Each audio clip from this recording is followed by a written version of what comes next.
You also might want to schedule yourself a little bit of time to work on your presentation for this afternoon. Now remember that this is about your group project. It's not about something individual that you've done. It's about the group project, and it's a group presentation. And so it should be somewhere between 5 and 8 minutes. And as soon as then you're done with the group presentation, we'll do a wrap-up and evaluation. Malcolm will see us off, and then you can go back upstairs until 5 o'clock. The time is yours, unless you're going to the Cavs game, and then you probably want to go home and change and get on your Cavs clothes. So, without further ado, Ian Charnas is the manager for ThinkBox, and he's running all day, every day, helping other people and doing other things. So, Ian, thank you for being here. Thanks. Can I pull something up on? Please do. Hey, everybody, give me 1 second here. I'm gonna have to log you out. That's fine. The lovely world of Google, I can't complain. It sure beats the flash drives that we plug in and wonder if it was going to work.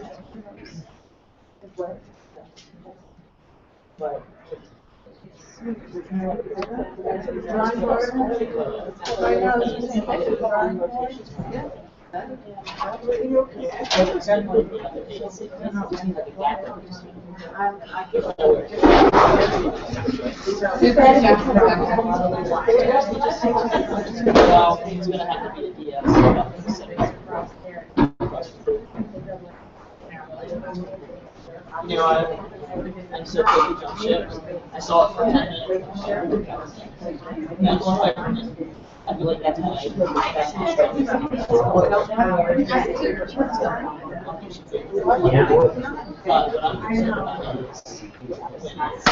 Perfect. Okay, everybody, are you ready? My name's Ian Charnas. I'm the manager at ThinkBox. I got hired in 2011 as the first staff member. Before that, I was making websites, and I got the word that Case was starting an innovation center, and I put my name in the hat. And fortunately for me, they couldn't find anybody smart or good-looking to run the place, so I got the position. I'm going to tell you a little bit about the origins of ThinkBox. I know you've been here, you're familiar with it, but maybe I could share a little bit more about the background, the purpose, the motivation, the goals, some of the metrics, some of the things that we feel make it worth talking about. Great way to start is with a video. I'm going to see if this actually plays. I think the HDMI will carry the audio. ThinkBox was actually like one of the reasons that I came, and I toured it and saw the kids making these cool different products that they had designed themselves. People come in here all the time with ideas. I helped develop a malaria detection device in ThinkBox. I developed a more efficient way of injecting fuel into jet engines. We're building the first commercially viable fuel cell vehicle, an electric bike. We developed a smart water meter that can help consumers save millions of gallons of water. They can actually build it. They can actually make it. They can see it fly. They can see it roam around. So for Design Build Fly, it's exactly what it sounds like. We have to design a small model airplane. And now we used to do it where all those parts would be cut by hand. We'd have to go and trace those out manually on a piece of wood, and we'd have to cut them out. And that would take on the order of a month to build an airplane. And we were able to come down here and produce another airplane with a laser cutter in about a week's time. ThinkBox is a really great place to get creative. Any sort of idea you have, I make things all the time in here. It's the fact that it's available to us. We can come in here and do whatever we want. There's no limitations. At most schools, the cool stuff is locked off behind the professor's door, or it's major specific. We've got, just in 3D printers, the top of the line, industry standard. You can't get a better machine. We use the 3D printer and the circuit board router at ThinkBox. It came out of the printer in 2 different pieces. And you flip it around the pipe behind your existing shower head, and it knows when your shower starts and your shower stops. And then you get the data fed to your smartphone and tablet. You're going to get access to 2 giant, extremely powerful laser cutters. We've got computer-controlled cable routers, you name it. We teamed up with the med school and the engineering school from simple design to a real tangible device. I don't think we could have gotten this far without ThinkBox. We actually started to collaborate with an industrial designer from the Cleveland Institute of Art. So you get students from other universities working together with our engineers, legal students, our management students. That's how you make something that wins design competitions and turns into a real startup. Well, this product is patent pending. We filed a provisional patent for it. We were on the front cover of the Plain Dealer, and that actually got us a phone call from a local guy who said, I'm interested in being part of your company. We've really just steadily moved forward since then. We are taking the device to both Peru and India to conduct field trials, so hopefully we can save millions of lives and eradicate malaria. After I took the tour, I was just like, wow. ThinkBox right now is pretty big, but they have a plan to open this like 7-story ThinkBox. Like you can have like almost everyone in the freshman class there at the same time. So if you have an idea, ThinkBox is where you like bring that idea to life. Awesome. Go check out ThinkBox. Take that rockin' music. Get you pumped up. This is one of our recruitment videos. Is it on the website? This is not on the website. It's open. It's shown just at student recruitment events. We're making a new one now so that that reflects. We're in the space now. We're no longer building it. Oh. Back there. There's a couple unique things about ThinkBox that we're really proud of, and we think that those of us from Ohio can be proud of. One thing is the scale. So we're really fortunate with our funding level that we were able to construct this 7-story, 50,000 square foot version of ThinkBox. So it's one of the largest university makerspaces in the world.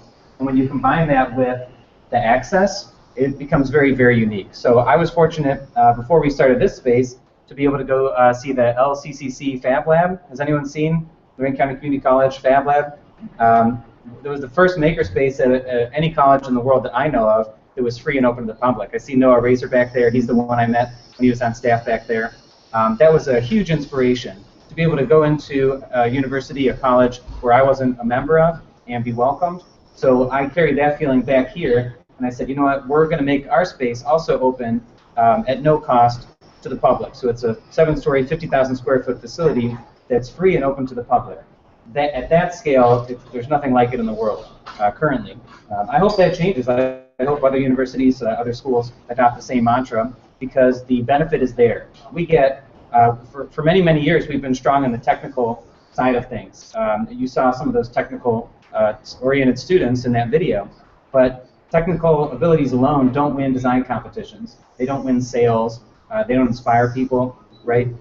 But because ThinkBox is free and open to the public, we get 15% of our visits from the Cleveland Institute of Art, a neighboring art institute on the same campus as Case Western, where Jay and many other talented industrial designers, graphic designers, fine artists, illustrators attend. And when you get those industrial designers and graphic designers together with our engineers and scientists, now you need to add law, now you need to add management. Now you have a real team. What we had in the past with our technical students was really impressive senior projects. And then those students go on to work at Apple and work at Google, and that's an option. It's a good option. Another option is to make your own company. Just take that cool, innovative, new, novel thing that you created as your senior project, your master's project, and have a go at turning that into an actual business. And so you've seen many of those projects fly. And it's because of that access. The scope is the third area where we're trying to do something unique. I've been fortunate to visit MIT and see their Fab Lab. They've got a $50 million space that's just chock full of goodies for engineers to tinker.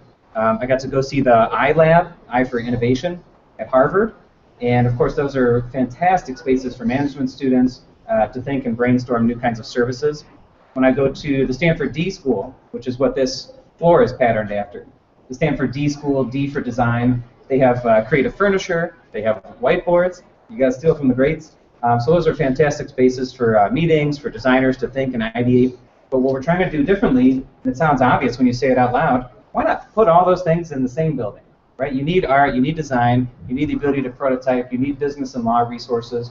And what we want to see is this entire ecosystem.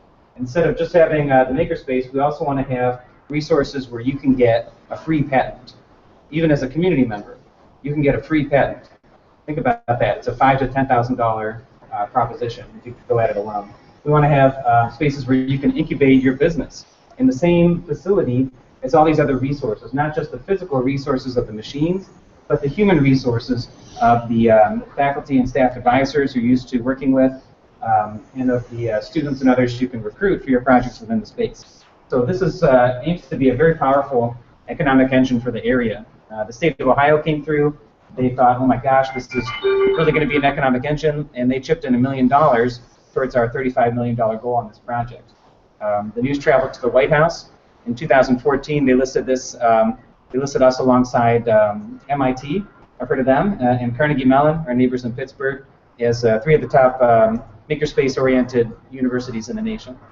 So of course, MIT and Carnegie Mellon, very highly ranked schools. We're very happy to be mentioned alongside them. I wanted to share a couple projects to give you an idea of the flavor of what comes out of here, the breadth and the depth. These are some of our selected featured projects. You can see these on the hallway monitor. So because of that open access, we get now 5,000 visits a year. I'm sorry, 5,000 visits a month. 5,000 visits a month. So that makes it the 3rd most popular thing on campus. The only more popular things are the gymnasium, and they've got basketball. That's hard to compete against. And the library. And we're making inroads on the library. You tell them I said that. We're coming for that. It's the #1 most popular thing for researchers to use on campus. We get thousands of projects that come through here each year. Some of them are quite impressive. These are going to be like 6 of those. So if you want to see more, you can see 100 plus on our website, or on a daily basis throughout the year, you'll see thousands of folks working on projects up in the space. This is called Every Key. Has anyone seen an article on this? It was in Cranes, it was in a bunch of magazines.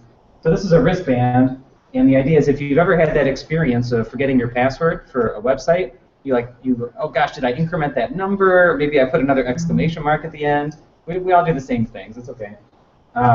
This makes that a thing of the past. So with this wristband, you hold it up to the computer, and through the magic of cryptography, it logs you into your websites for you. You don't have to remember those passwords. If you lose this thing, you can disable it online through a website or with your smartphone or tablet instantly. They were able to make a prototype here. We gave them a small pot of money. We then helped them get out to the Consumer Electronics Show out in Las Vegas 3 years in a row. They just started letting student startups in 3 years ago, and we've been there each year. And each year we've had more student startups than any university in the world, including MIT, including Stanford. So we're really promoting this as we need to become the Stanford of the Midwest, right? I want to see that kind of economic growth in the area. As a lifelong Clevelander, I'm not Mr. Capitalism, but people need jobs, and it's cool to be part of the team that's creating those. So this just closed on $1.4 million in private funding. This is not a senior project. They've transitioned into, it came out of a student project in a class, but they've transitioned into a real startup company. And they've got an office now on the corner of Mayfield and Euclid with over 25 employees. This is a classic engineering project. I'm going to rip on them a little bit. You see like a beige box and there's a red button and no label, the idea of what this does. So as an engineer, I get to make fun of us a little bit. But the reason they're so excited is because they've come up with a new kind of blood tester. So if you go to the Cleveland Clinic right now to get blood tests, they'll take a vial for vitamin B, they'll take a vial for iron, etc. It's uncomfortable, right? It's an injection. And by the time they're done, they might have taken 20 vials, right? That might be, I don't know, a pint of blood. And if you're a human, you might be thinking, that's my blood. Don't take any more than you absolutely need. Well, these students came up with a way to do all those tests, the basic metabolic panel of 8 tests, which is 1 drop of blood, just like we do for blood sugar testing if you have friends or family members with diabetes. So this is incredible. There's kinds of innovation out there where you like make a piece of aluminum 1% thinner and save your company some money. That's great. But there's other kinds of innovation out there that are big, bold, blockbuster, game-changing, disruptive innovations that are going to change the face of healthcare as we know it. This is replacing a unit that costs $150,000. The materials cost on this is like $10. Total game changer. This can be run off a 9-volt battery. It's rugged. That means it can go into developing nations. It can go into parts of the world like disaster relief zones where you might not have routine access to a hospital. And it's instant. So you don't have to send the tests out and wait. You get pretty instant results. This is a game changer. So we're really happy to see where they're going. They were able to make this prototype here using the laser cutter, the 3D printer, electronics. We gave them a small pot of money from our student project fund, $2,500. It is nothing in the world of medical devices. And they were off and running. Now, when they took a working prototype to their prospective investors, it's night and day between the person who walks in your door with a PowerPoint presentation, like I've got, and then the person who walks in with an actual physical working prototype, right? Within 3 months, they had over $700,000 in funding. It was much more than they actually needed. And they said, okay, we don't need any more money. We don't need any more funding. We're going to develop this further and get ready to go to market with this. We're very excited to see where they're going. Now, these two students are both from outside of Ohio, and they've both chosen to locate here in Cleveland in close proximity to ThinkBox. We're fortunate here at Case Western that we bring over 75% of our students, not just from outside of Cleveland, where I grew up, but outside the state of Ohio. So they're coming from every state in the nation, as well as many, many countries around the world. Over 50% of those, over half, stay here in Cleveland. So we're contributing to the brain gain for the area, and we hope that with ThinkBox we can contribute even more. I could ask a quick question on that one. Yeah. So, obviously a very disruptive technology, but were they working with the GE or anybody else to talk about the HL7 ANSI interface or anything like that? Like that piece alone could still interface with patient management systems and things like that, right? You take out the LabCorp, the Quest Diagnostics, whatever. So and then the bigger question around that is, where does the business side of things come in? Are these students networking with who they actually need to be networking with? So this becomes a real product and not some little fuzzy thing that doesn't get its Kickstarter funded. So we have this ThinkBox here. This is really where you make those prototypes. Right. There's another entity on campus that's going to be housed here called LaunchNet. There's another one called the IP Venture Clinic. These are your resources as a student or community member, respectively. LaunchNet's for students, IP Venture Clinic is for community members, where you can get not only access to help getting the patent, writing the business plan, writing the term sheet, which is something investors need to see, but also help with all that next step, right? We don't just kick you out the door and say good luck. The next step is you need to network. You need to show up at these design competitions, business pitch competitions. You need to show up at the Consumer Electronics Show. You need to get networked into folks at GE and Philips and all the other, in this case, healthcare companies, so that your product can be integrated with the larger companies. When do you anticipate those services to be available? They're available today. They are for the public and the students. Yeah. You got an idea?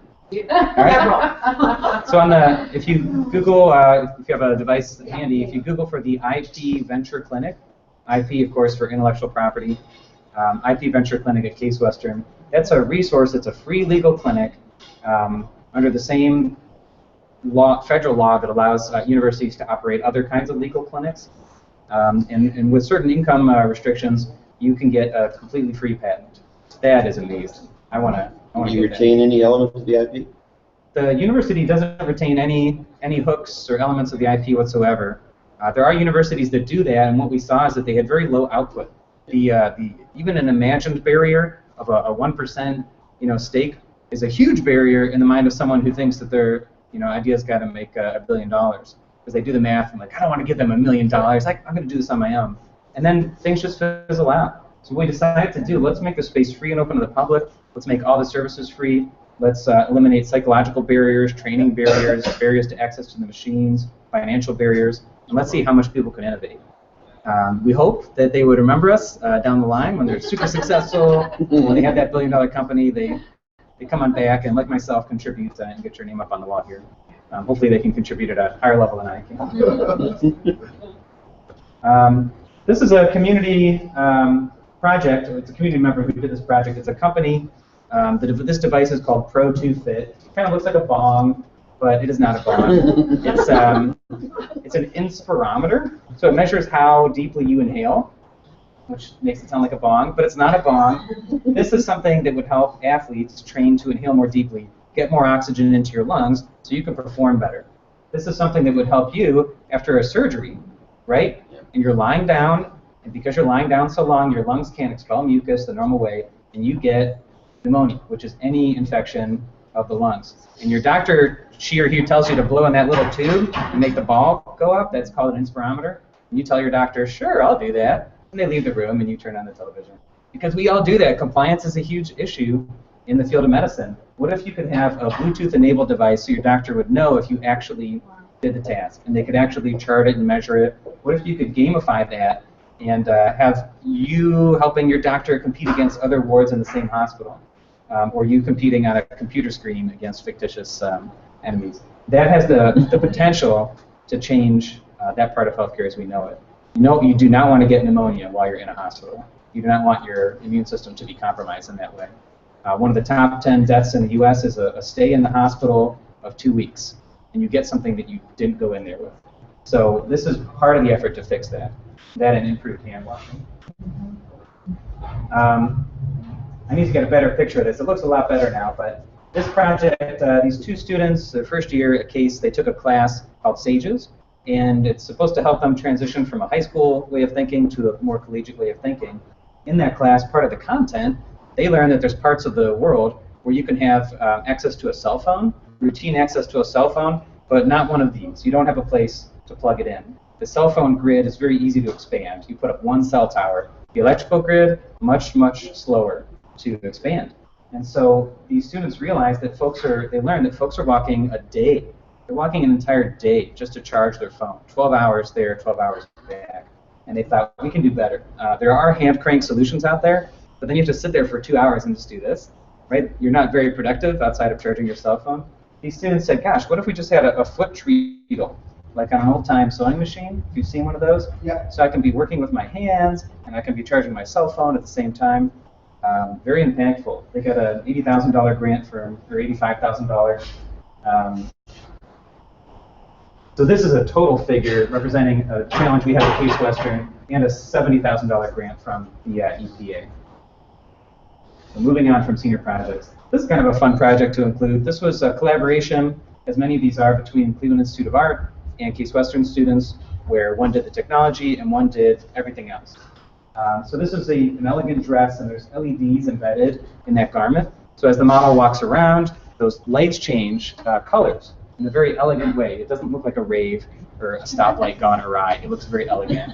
They ended up selling some of these dresses, but you never know what's going to happen with these projects. They got approached by a local business incubator who said, can you make something like this, but for construction workers?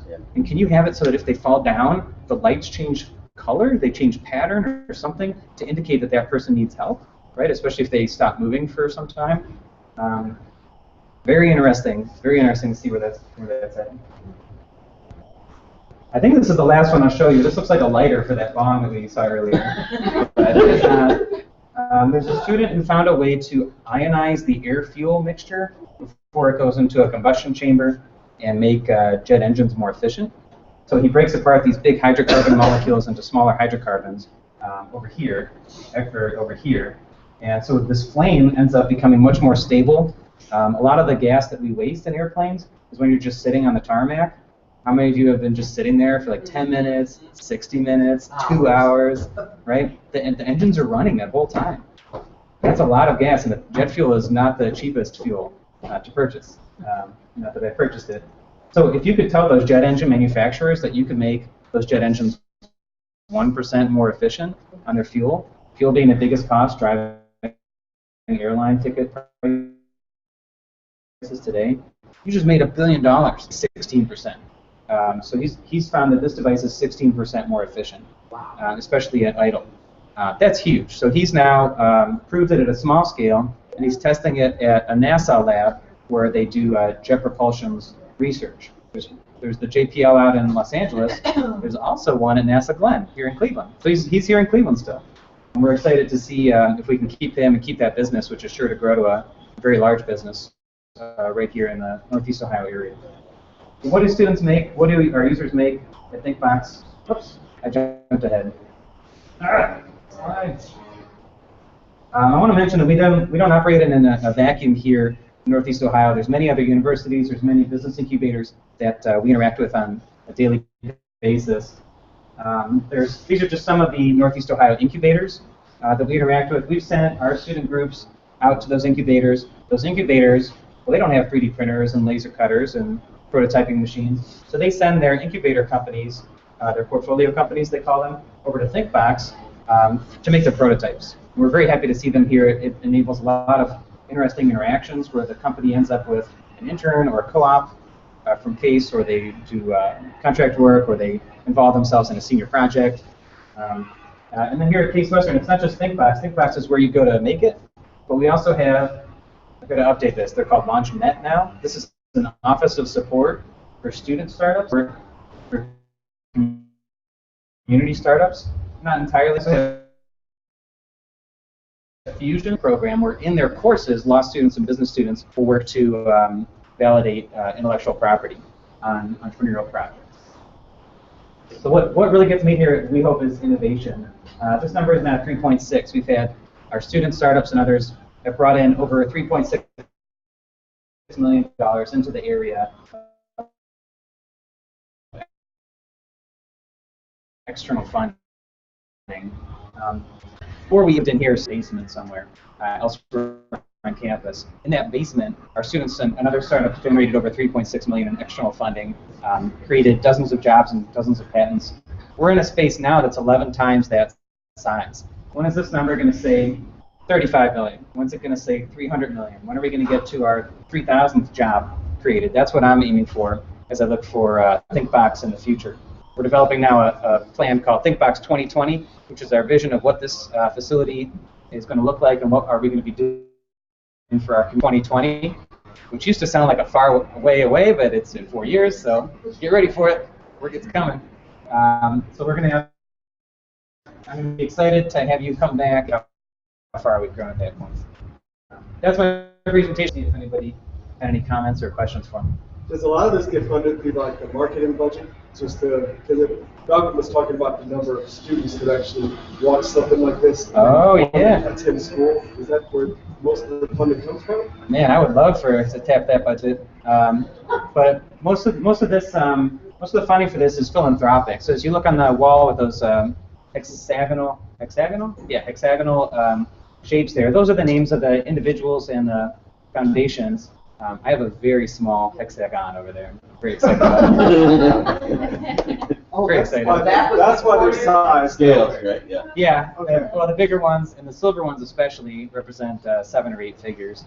I do not have a silver hexagon, but maybe one day. So it's through philanthropy. The reason I give is because this is exactly the kind of thing I wanted when I was a student, and I love contributing to the concept of. And I'm not the biggest capitalist out there, but people need jobs. And the idea that we're participating in that is very meaningful to me.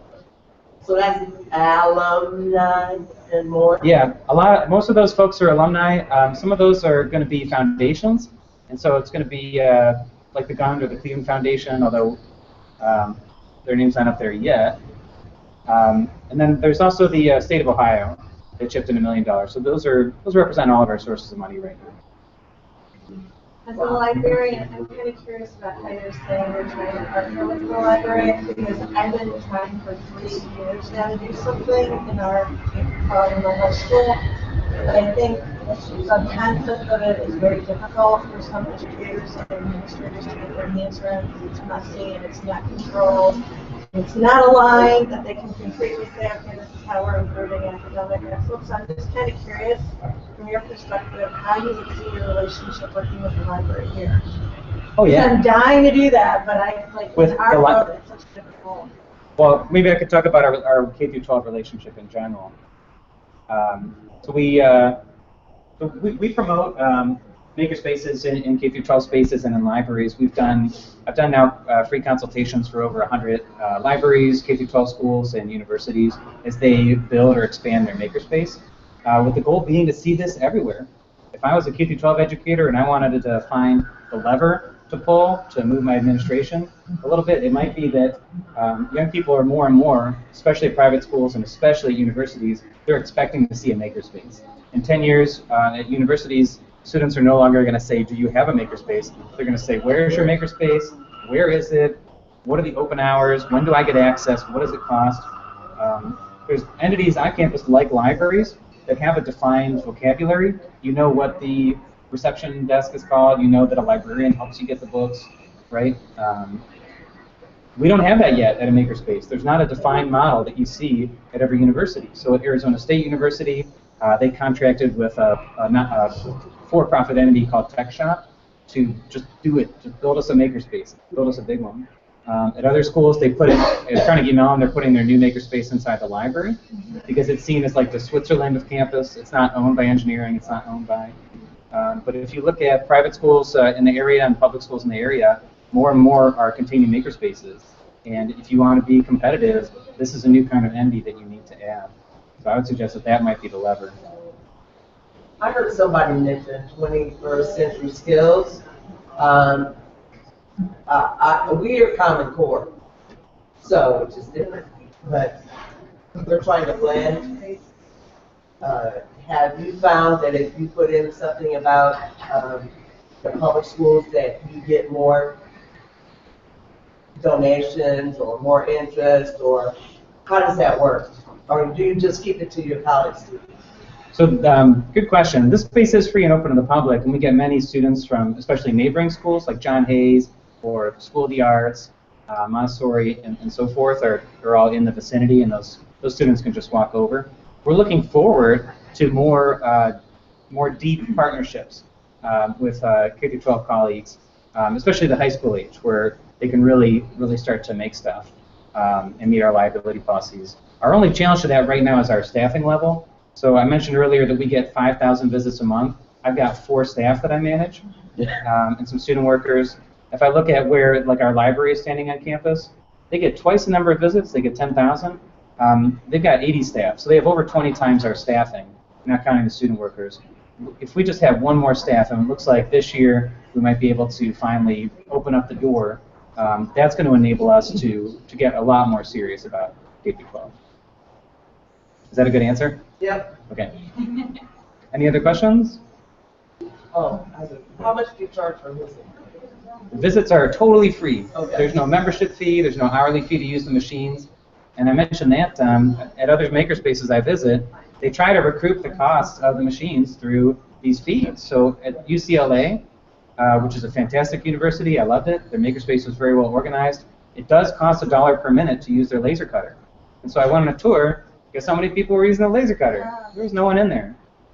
If you come on here during the open hours, 1 to 5 p.m., you'll see that there's a line of people waiting to use the laser cutter or the MakerBot.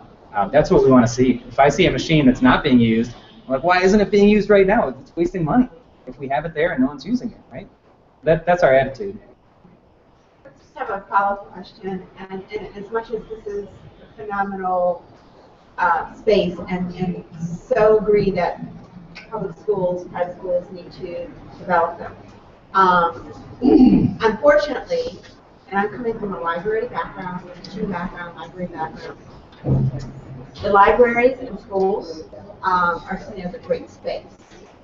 And maker spaces are moving into libraries, and they're not coexisting, they're taking over. And I guess I would like to hear how you would respond to an administrator from a public school who says, we've got a library, that's where our makerspace is going to go, and the library program will just have to step aside.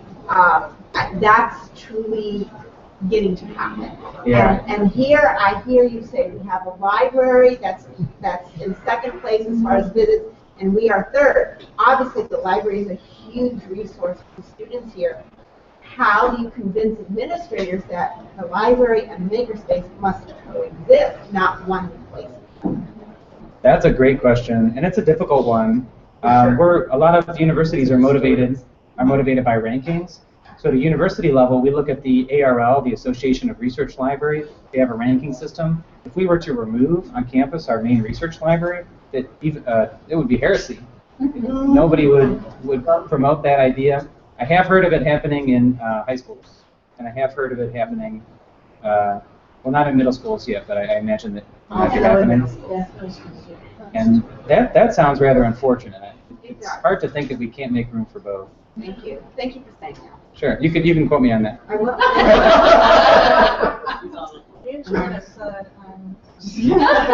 And then just say whatever you want. I appreciate your opinion. Sure. So talking about standards, what's that national discussion then that says let's bring everybody to the table, the schools, the industries, and things like that? Where is that right now in terms of so many cities, so many incubators? We know the drive is there. How do we drive that national discussion that says innovation and making needs to be part of the life of a child going to be K-12? Oh yeah, and that's a big effort that the White House is doing right now. They've got their National Week of Making, which used to be just a National Day of Making. And whether you're for this particular administration or not, I'm of course going to be for the making aspect of it 100%. That's one way to drive the national discussion, but it's a very short time period. Typically, that would be the role of a trade association. or trade publications to drive that national discourse. And that's an area where makerspaces are a new enough entity that we don't yet have a group of very, very well-respected trade publications. We have Make Magazine, but it's not part of the discourse on higher education or secondary or post-secondary education.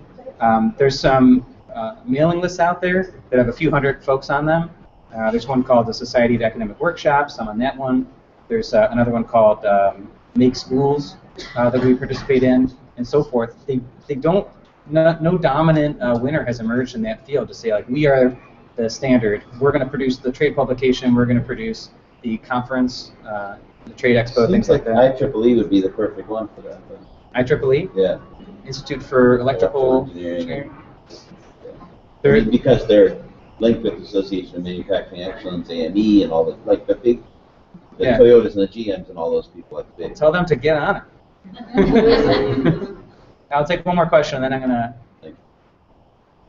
Anybody? Nope. Okay, I'm gonna turn the floor back over. Thanks, everybody. Thank you.